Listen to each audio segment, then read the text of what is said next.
Yo, what's going on, guys? Crispy Flakes here. Welcome to Extra Crispy. For today's video, we are going to check out a few potential NBA blockbuster trades for this upcoming offseason. Let me know in the comment section below if you have an absolute, just like mind-blowing blockbuster trade that you'd love to see. Realistically speaking, of course, man, like, I don't think LeBron's going to Detroit, personally speaking, man. But, yes, so, yeah, before we get going on this video, so, over on my main channel, Crispy Flakes, I started a new, like, NBA discussion podcast type of thing. So I have like my main studio lights like over in that setup. So if the lighting looks a little bit off, it's because I'm using my old lights right now. And yeah, I got some new ones coming in the mail, man. So yes, so things look a little bit off. That is why.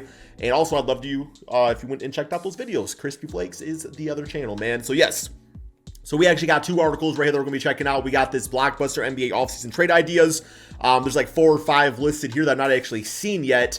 And then we got this one, which is NBA trade ideas to create the next super team, which I think got like 4 or 5 itself, man. So we got about 9, 10 total here. At least that's what math tells me. So yeah, let's get going, man. Here we go. So we got the Utah Jazz hits reset part 1. Hey, we see Rudy Gobert. Yo, facts, man. Like this team scored like... They scored like 70 points the other night or something like that. Like, this core got to be broken up, plain and simple. So, yeah, this is a trade that is going to be Rudy Gobert to the Portland Trailblazers. To the Jazz for Eric Bledsoe, hate it. Keon Johnson, hate it low-key. Justice Winslow, hate it. 2022 first-round pick, 2025 first-round pick, and a 2025 second-round pick. So financially, you would have to assume it works out, but I'm not sure if it does. I know Rudy Gobert is getting like a ton of money.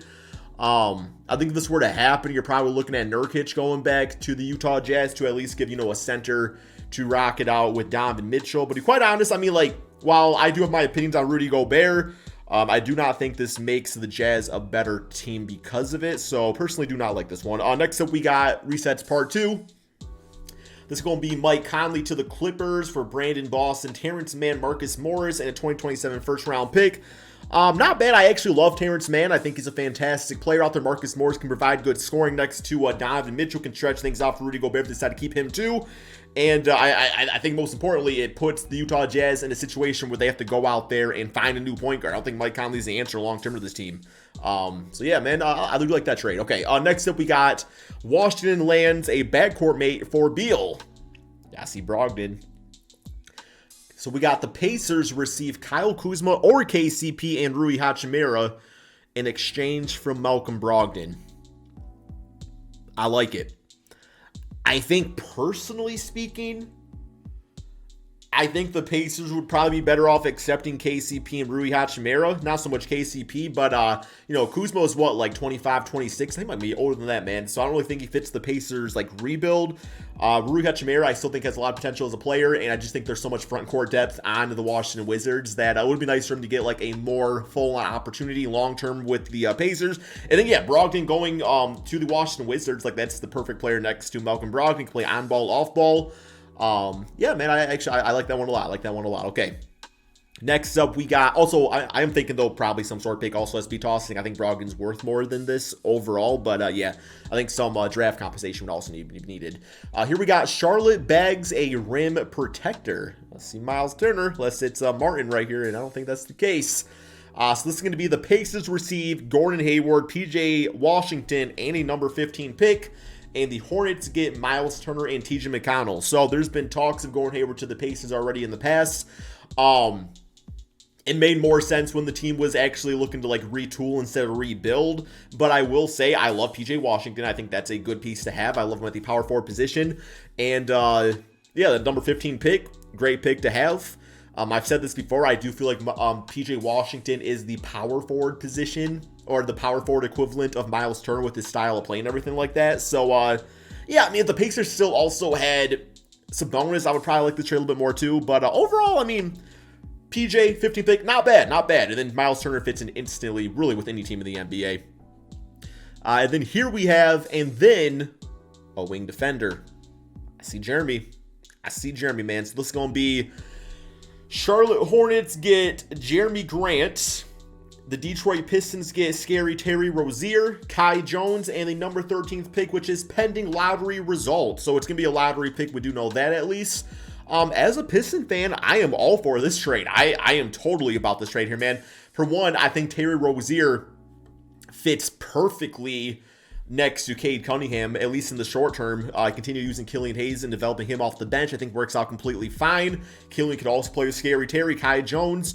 What is he, like a second-year center, something like 6'11" type of player? And then that 13th pick, which could be packaged with the Pistons, whatever pick they end up with, to trade up in the draft, or really just drafting another player. Troy Weaver has proven time and time again that he's great at drafting players, man. I love this. I will do this every single time. I like it. I like it. I like it. I like it. Okay, that's all we got for that one. So here we have NBA trade ideas to create the next super team. Super team, man. So that's how we got to look at this one. We got to, decide if we think it's a super team or not. So this is going to be LaMelo, Rudy Gobert turn Charlotte into Lob City 2.0. Okay. Okay. So here we go, man. The trade idea is the Utah Jazz trade Rudy Gobert to the Charlotte Hornets for Gordon Hayward. Hey, I like Gordon going back to the Jazz, quite honestly, man. PJ Washington, which I think could be a serviceable starter. Mason Plumlee, short-term replacement for Rudy Gobert, but quite honestly, y'all going to have to go there and find some better things. And a 2022 first-round pick, man. That's actually pretty solid, all things considered. Like, that's not a bad trade. And I know analytically speaking, the analytics love Rudy Gobert and everything like that. I just think we're all seeing that while analytics are important, this team just ain't going to win a championship, man. So this is a pretty good haul to get back right here. I mean, I guess the big thing here is you get out of Rudy Gobert's contract. Yes, you got to take on Gordon Hayward's and everything like that, but it's solid. And the new super team would actually be for the Hornets, which is LaMelo Ball, Rudy Gobert, Miles Bridges, Terry Rozier, Kelly Oubre. Quite honestly, I don't consider that a super team. I think it's a well-rounded team, but it's not a super team in my book. But overall, I think it makes somewhat of sense for both sides. Next up, we got DeJounte Murray makes Cavaliers one of NBA's best. Ooh, okay. What's this looking like? San Antonio Spurs trade DeJounte Murray and Doug McDermott to the Cleveland Cavaliers for Colin Sexton to sign and trade Isaac Okoro, Jetty Osman, first-round pick. To be quite honest, as much as I love DeJounte Murray, NBA All-Star or anything like that, triple-double beast, I don't know if I love him next to Darius Garland, because these are both guards that I think just excel when the ball's in their hands. I think it's one of those cases where you're always going to have the ball in one of these dudes' hands, but it's going to take away from what the other guy can do if the ball is just in their hands all the time. I don't know if that makes sense or not, man. But it's not a bad trade, but I don't know. Super team-wise, Darius Garland, DeJounte Murray, Evan Mobley, Jared Allen, and Karis LeVert is a fantastic team. I wouldn't give up all that if I was the Cavaliers. I think there's other ways to make this team great without giving up essentially all these draft picks right here. And then here we have Bradley Beal create NBA's best big three in Los Angeles with the Clippers. This is going to be the Wizards trade Bradley Beal to the Los Angeles Clippers for Norman Powell, who is like 28, 29, Terrence Mann, Luke Kennard, Preston, a 2028 first-round pick, and 2 second-round picks. I'm sorry, 3 second-round picks, if I'm reading that correctly. I think there's probably better trades to be had out there. Y'all know I love Luke Kennard and stuff like that. But as far as when you're trading a guy like Bradley Beal, you're trading that franchise player like that. Yes, the draft picks are fine, but they're not going to be great because the Clippers would be great. And none of these guys they're getting back even has the potential to be that's the next guy up on this team. Not a big fan of it, quite frankly. But yeah, that would be a super team. Kawhi, Paul George, and Bradley Beal. Hell yeah, man. And then we have, Dame time in Chicago. What? I've not heard about this.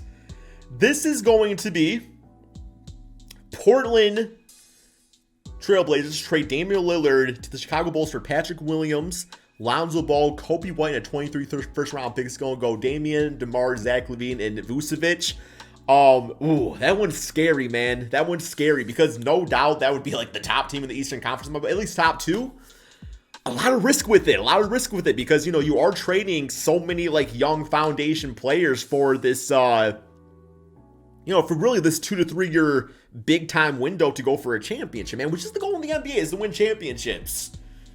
Y'all give me the opinions about this one in the comment section below, man. I don't know how I feel about this. Y'all let me know, man, but that's all we got for this video. Thank you all so much for watching and peace out, my friends.